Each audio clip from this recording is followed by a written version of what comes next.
আমি ওর মুখ দেখতে চাই না। বাবার রাইখে যাওয়া জমি জমা সহায় সম্পত্তি ঘর বাড়ি যা আছে সমান ভাগে ভাগ করে দেন। না এটা করলে হইব না, এটা করলে হইব না। জমি জমা বাড়ি ঘর যেদিকটা আমার অসুবিধা নেই, আমি ওটাই বুঝে নেব। কিন্তু বড় ভাই তোমার বউর ভাগ আমি চাই। দেখছেন কত বড় বিয়াদব। বেদবের কি আছে? দরকার বলে তোমার বউর ভাগ আমি চুল করে নেব। কি কইলি তুই? তোরে আজকে আমি খুব বাইরে ফেলাবো। ওরে মাইরো না, পাগল মানুষ, ওর বুদ্ধি শুদ্ধি নাই। বড় ভাইরা ফালাই দিল, আমি আমার ভাবির ভাগ চাই। আমি তুই থামবি?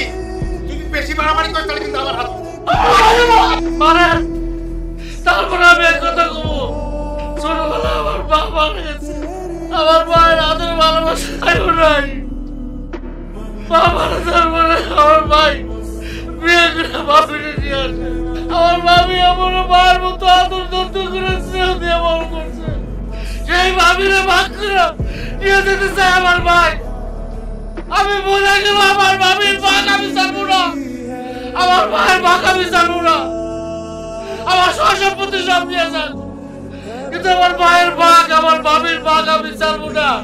আমার ভাবির ভাগ আমার দিতে হবে।